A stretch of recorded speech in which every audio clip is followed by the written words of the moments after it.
दोस्तों, आज हम माता सीता जी के बारे में 10 रहस्य बताने वाले हैं। ये 10 रहस्य महिलाओं को तो जरूर जानना चाहिए। बिना देर किए चलिए दोस्तों स्टार्ट करते हैं। दोस्तों, पौराणिक काल में ऐसी कई महिलाएं हुई हैं जिन्हें हम आदर्श और उत्तम चरित्र की महिलाएं मानते हैं, लेकिन उनमें से सर्वोत्तम है माता सीता। जैसे श्री राम को पुरुषों में उत्तम पुरुषोत्तम कहा गया है, उसी तरह माता सीता भी महिलाओं में सबसे उत्तम है। इसके कई कारण हैं, तो आइए दोस्तों जानते हैं माता सीता जी के बारे में 10 रहस्य। पहला, आखिर कौन है माँ सीता जी के माता पिता? तो चलिए जानते हैं। दोस्तों, देवी सीता मिथिला के राजा जनक की जेठ पुत्री थीं, इसलिए उन्हें जानकी भी कहा जाता है। वाल्मीकि रामायण के अनुसार एक बार मिथिला में पड़े भयंकर सूखे से राजा जनक बेहद परेशान हो गए थे। तब इस समस्या छुटकारा पाने के लिए उन्हें एक ऋषि ने यज्ञ करने और धरती पर हल चलाने का सुझाव दिया। उस ऋषि के सुझाव पर राजा जनक ने यज्ञ करवाया और उसके बाद राजा जनक धरती जोतने लगे। तभी उन्हें धरती में से सोने की डलिया में मिट्टी में लिपटी हुई एक सुंदर कन्या मिली। उस कन्या को हाथों में लेकर राजा जनक ने उसे सीता का नाम दिया और उसे अपनी पुत्री के रूप में अपना लिया। यह रहस्य आज भी बरकरार है कि माता सीता के माता पिता कौन हैं। अब आप देखिए कि ऐसी महिला जिसे अपने माता पिता के बारे में कुछ भी नहीं पता है, वह राजमहल में पली बड़ी। इस देश में ऐसी कई बालिकाएं हैं जिन्हें उनके माता पिता मंदिर की देहली, अस्पताल के बाहर या कचरे के ढेर पर छोड़कर चले गए हैं। ऐसी बालिकाओं को अनाथ आश्रम में जगह मिलती है या भाग्यवश वे किसी अच्छे घर की बेटी बन जाती हैं। लेकिन सैकड़ों ऐसे भी हैं जो कि सड़क पर अकेली ही भटक रही हैं। उन सभी महिलाओं को माता सीता की ओर देखना चाहिए और हौसला रखना चाहिए। तो आइए अब जानते हैं दूसरा रहस्य, राम सीता का विवाह। दोस्तों, यदि मन में श्रेष्ठ के चयन की दृढ़ इच्छा है तो निश्चित ही ऐसा ही होगा। सीता स्वयंवर तो सिर्फ एक नाटक था। असल में सीता ने राम और राम ने सीता को पहले ही चुन लिया था। मार्गशीर्ष माघ की शुक्ल पक्ष की पंचमी को भगवान श्री राम तथा जनक पुत्री जानकी का विवाह हुआ था। तभी से इस पंचमी को विवाह पंचमी पर्व के रूप में मनाया जाता है। निश्चित ही आज के दौर में किसी पुरुष में राम ढूंढना मुश्किल है, लेकिन इतना भी मुश्किल नहीं। एक पत्नी व्रत धर्म का जो पालन करे और 7 वचनों को जो गंभीरता से ले, उसी से विवाह करना चाहिए। महिलाओं को विवाह तो ऐसे ही व्यक्ति से करना चाहिए जो कि थोड़े बहुत संस्कारों का पालन करता हो और निर्वसनी हो। यदि महिला आदर्श पुरुष की बजाय मॉडर्न पुरुष का चयन कर रही है तो यह रिस्क तो है ही, साथ ही वह समाज में नए प्रचलन को जन्म दे देगी। हो सकता है कि तब जिंदगी एक समझौता बन जाए। तो आइए अब जानते हैं तीसरा रहस्य, असाधारण पतिव्रता।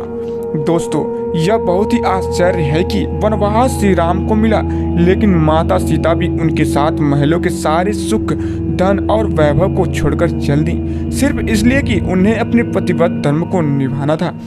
इसलिए भी कि उन्होंने 7 वचन साथ में पढ़े थे। उस काल में वन बहुत ही भयानक हुआ करता था, वहाँ रहना भी बहुत कठिन था, लेकिन माता सीता ने राम के साथ ही रहना स्वीकार किया। निश्चित ही पति को अपनी पत्नी के हर कदम पर साथ देना जरूरी है, उसी तरह पत्नी का भी उसके पति के हर सुख और दुख में साथ देना जरूरी। आइए अब जानते हैं चौथा रहस्य, सिर्फ गृहिणी ही नहीं कामकाजी भी।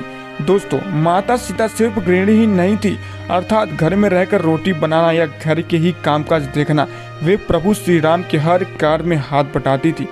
इस तरह वे एक कामकाजी महिला भी थी। श्री राम जहाँ रुकते थे वहाँ वे 3 लोग के रहने के लिए एक कुटिया बनाते, खुद के कपड़े बनाते, जलाने की लकड़ियाँ इकट्ठी करते और खाने के लिए कंदमूल तोड़ते थे। उक्त सभी कार्यों में लक्ष्मण सहित माता सीता उनका साथ दे देती थी। तो आइए अब जानते हैं 5वां रहस्य, माता सीता का साहस। दोस्तों, माता सीता का जब रावण ने अपहरण कर लिया और उन्हें अशोक वाटिका में रखा, तब इन कठिन परिस्थितियों में उन्होंने शील, सहनशीलता, साहस और धर्म का पालन किया।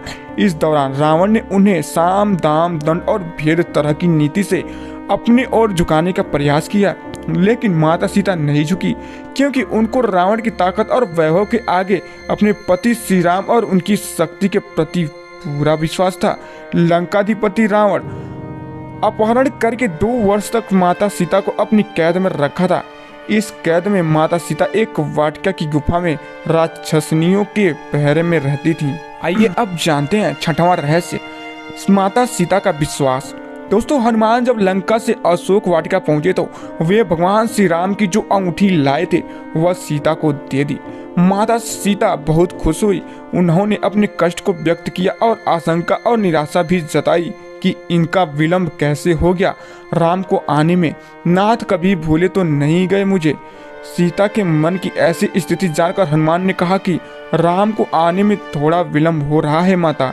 यदि आपको लग रहा है कि वे समुद्र पार कर पाएंगे या नहीं तो मैं आज ही आपको लेकर राम जी के पास चलता हूँ। हनुमान जी ने उन्हें अपनी शक्ति का भरोसा और परिचय दिया।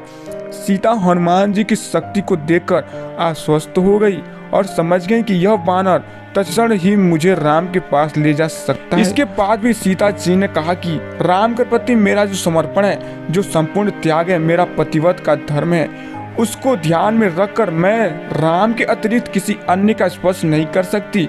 अब राम यहाँ आए, रावण का वध करे, जो उसके लोग हैं उनको मारे और हमें लेकर जाएं।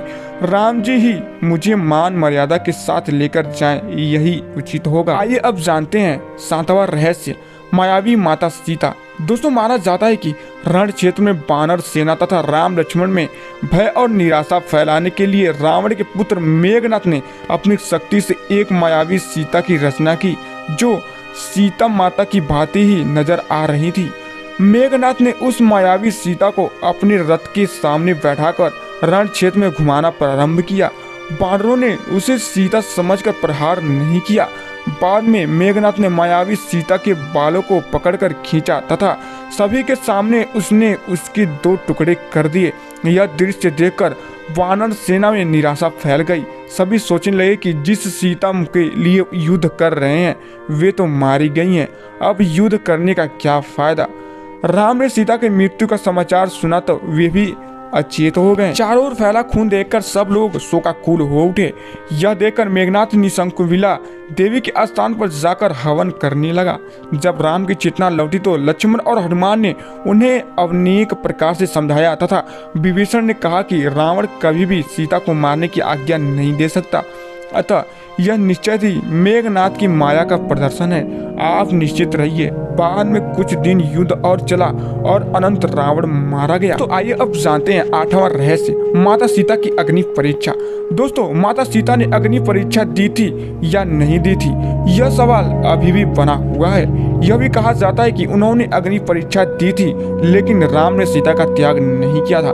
जिस सीता के बिना राम एक पल भी रह नहीं सकते और जिसके लिए उन्होंने सबसे बड़ा युद्ध लड़ा, उसे वे किसी व्यक्ति और समाज के कहने पर क्या छोड़ सकते हैं। राम जब सीता को रावण के पास से छुड़वाकर अयोध्या ले आए तो उनके राज्याभिषेक के कुछ समय बाद मंत्रियों और दुर्मुख नामक एक गुप्तचर के मुंह से राम ने जाना कि प्रजाजन सीता की पवित्रता के विषय में संदिग्ध है, अतः सीता और राम को लेकर अनेक मनमानी बातें बताई जा रही है। उस वक्त सीता गर्भवती थी। राम और अन्य से सीता से कहा कि समाज में बातें बताई जा रही है, सभी कहते हैं कि अग्नि परीक्षा देनी पड़ेगी।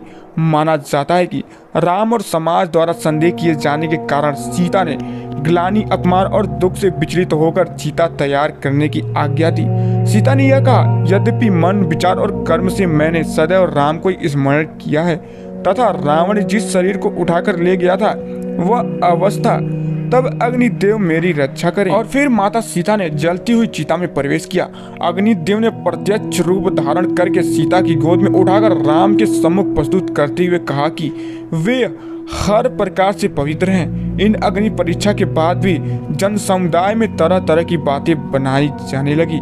तब राम की समझ फिर से धर्म संकट उत्पन्न हो गया। तो आइए जानते हैं रहस्य नंबर 9, वाल्मीकि आश्रम में सीता जी। दोस्तों, माता सीता जब गर्भवती थी तब उन्होंने एक दिन राम से एक बार तपोवन घूमने की इच्छा व्यक्त की, किंतु राम ने वंश को कलंक से बचाने के लिए लक्ष्मण से कहा कि वे सीता को तपोवन में छोड़ आएं। हालांकि कुछ जगह उल्लेख है कि श्री राम का सम्मान उनकी प्रजा के बीच बना रहे, इसके लिए उन्होंने अयोध्या का महल छोड़ दिया और वन में जाकर वे वाल्मीकि आश्रम में रहने लगी। वे गर्भवती थी और इसी अवस्था में उन्होंने अपना घर छोड़ा था। वाल्मीकि आश्रम से सीता ने लव और कुश नामक 2 जुड़वा बच्चों को जन्म दिया। तो आइए अब जानते हैं 10वां रहस्य, सीता की मृत्यु। दोस्तों, माता सीता अपने पुत्रों के साथ वाल्मीकि आश्रम में ही रहती थी।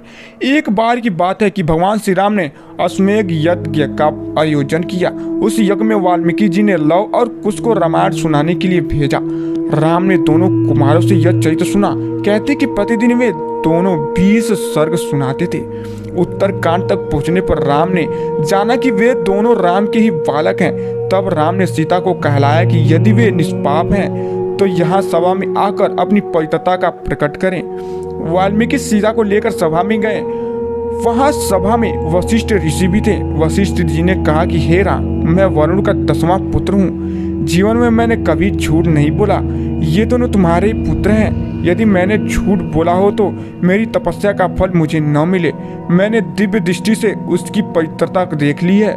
सीता हाथ जोड़कर नीचे मुख करके बोली, धरती माँ, यदि मैं पवित्र हूँ तो धरती फट जाए और मैं उसमें समा जाऊं। जब सीता ने यह कहा तब नागों पर रखा एक सिंहासन पृथ्वी फाड़कर बाहर निकला। सिंहासन पर पृथ्वी देवी बैठी थी। उन्होंने सीता को गोद में बैठा लिया। सीता के बैठते ही वह सिंहासन धरती में धंसने लगा और सीता माता धरती में समा गई। हालांकि मध्य पुराण में इसका वर्णन अलग मिलता है।